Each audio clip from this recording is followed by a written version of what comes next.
दोस्तों, बिहार में सहायक उर्दू अनुवाद का भर्ती 2025 में आने वाला है। और ये भर्ती जो है इससे पहले 2019 में आया था और अब जो है ये भर्ती एक लंबे समय के बाद 2025 में आने वाला है। 2025 में जो ये भर्ती आने वाला है इसके लिए मंत्रिमंडल सचिवालय विभाग उर्दू निर्देशालय की तरफ से एक नोटिस दिया गया है, जिसमें जो है बताया गया है कि इस बार जो भर्ती 2025 में आने वाला है इसमें कुल जो पद रहेंगे वो 3306 रहेंगे, क्योंकि 2025 से पहले ही इसमें जो है 1653 पद को सृजित कर लिया गया था और अब जो है 2025 में 3306 पद हो गया है। और 2025 में जब ये भर्ती आएगा तो 3306 पदों पर जो है ये भर्ती आएगा, क्योंकि 3306 पदों के सृजन की स्वीकृति के संबंध में ये जो है एक लेटर बिहार के अपर मुख्य सचिव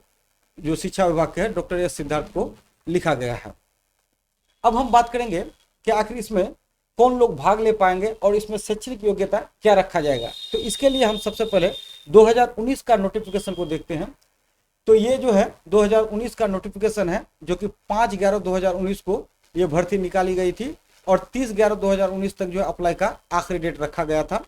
और उस समय जो है इस भर्ती के लिए जो कुल रिक्ति थी वो 1294 था।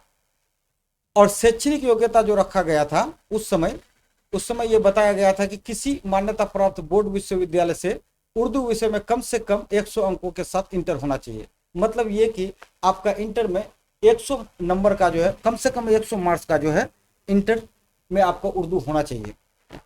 अब मेरा सवाल ये है कि इस बार जो 2025 में भर्ती आएगा तो क्या इंटर में 50 अंक का जो उर्दू रखा है क्या उनको मौका मिलेगा। तो इस बात के लिए हम सबसे पहले चलते हैं बिहार के TRE1 का वैकेंसी जब भर्ती जब 2023 में आया था तो उस समय भी जो पहला नोटिफिकेशन TRE1 का आया था तो उसमें यही कहा गया था कि उर्दू 100 अंक का जो है मिनिमम उर्दू 100 अंक का इंटर में होना चाहिए, तभी जाकर के आप 1 to 5 के भाषा के टीचर बन पाएंगे। लेकिन फिर इस नोटिफिकेशन में कुछ दिन के बाद ही इस नोटिफिकेशन में सुधार किया गया और सुधार कर क्या हुआ ये नोटिफिकेशन हम आपको दिखा रहे हैं, जिसमें कहा गया था कि 1 to 5 के उर्दू पदों पर बिहार राज्य मदरसा बोर्ड या फिर मौलाना मजरूर हक अरबी एवं फारसी विश्वविद्यालय पटना द्वारा मौलवी या फिर आलिम अथवा किसी मान्यता प्राप्त बोर्ड से उर्दू में इंटरमीडिएट में 50 अंक के साथ अथवा किसी मान्यता प्राप्त विश्वविद्यालय में उर्दू में स्नातक की शैक्षणिक योग्यता मान्य होगी। मतलब ये कि इसमें जो है TRE1 में और 2 और 3 में 1 to 5 में जो भाषा के टीचर बने थे जो उर्दू या बांग्ला का, जैसा कि यहाँ बांग्ला में भी वही बात कहा गया 1 to 5 में 50 अंक के साथ जो बांग्ला होना चाहिए। तो भाषा शिक्षक जो बना था उर्दू या फिर बांग्ला का उसमें 50 अंक का इंटर को उसमें जो है आवेदन करने का मौका मिला था।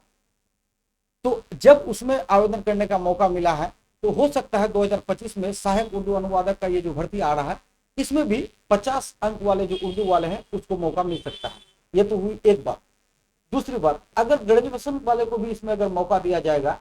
तो पहले क्या नियम था कि आपका जो है ग्रेजुएशन में उर्दू ऑनर्स या फिर कोई भी लैंग्वेज सब्जेक्ट वाला कोई भी वैकेंसी आता था, जैसे इंग्लिश में तो इंग्लिश ऑनर्स होना चाहिए, संस्कृत में संस्कृत ऑनर्स होना चाहिए, उर्दू में उर्दू ऑनर्स होना चाहिए। लेकिन अब इसमें फिर से एक सुधार किया गया है BPSC के द्वारा ही, क्योंकि जब BPSC का भर्ती आया तो उसमें कहा गया है, हम आपको सबसे पहले इसी नोटिफिकेशन में दिखाते हैं जो 6 to 8 और 9 10th के लिए जो है भर्ती के लिए जो प्रक्रिया आया था इसमें 6 नंबर पेज में बताया गया है यहाँ पर इसमें बताया गया था कि भाषा से संबंधित विषय माध्यमिक विद्यालय अध्यापक के पद हेतु भाषा से संबंधित विषय में संबंधित भाषा में स्नातक स्तर पर प्रतिष्ठित ऑनर्स सब्जेक्ट या फिर सब्सिडी विषय के रूप में पठित हो। मतलब ये कि आप जो है ऑनर्स में अगर आपका उर्दू ऑनर्स है तो ये तो खैर बहुत अच्छी बात है, स्नातक अगर आप उर्दू से किए हैं। लेकिन अगर फिर भी ऑनर्स सब्जेक्ट आपका उर्दू अगर नहीं है, सब्सिडी में भी अगर आप पढ़े हैं तो भी आप जो है इसके लिए आवेदन कर पाएंगे। ये बात था BPSC TRE1 2 और 3 के लिए। तो हो सकता है उर्दू अनुवादक में अगर ग्रेजुएशन को अगर उसमें अगर शामिल किया गया तो ग्रेजुएशन जो है आपका उर्दू ऑनर्स के साथ साथ, अगर उर्दू ऑनर्स है तो ये तो बहुत अच्छी बात है, लेकिन उर्दू ऑनर्स अगर नहीं है, हिस्ट्री ऑनर्स है या फिर इंग्लिश ऑनर्स है या फिर संस्कृत या कोई भी ऑनर्स हो, लेकिन उसमें अगर सब्सिडी आपको पहले मैं बता दूं कि सब्सिडी क्या है। ग्रेजुएशन में एक मेन सब्जेक्ट होता है जिसको ऑनर्स सब्जेक्ट कहते हैं। मेन सब्जेक्ट के अलावा भी 2 सब्जेक्ट और पढ़ाया जाता है जो कि सब्सिडी सब्जेक्ट कहा जाता है, सब्सिडी 1 और सब्सिडी 2।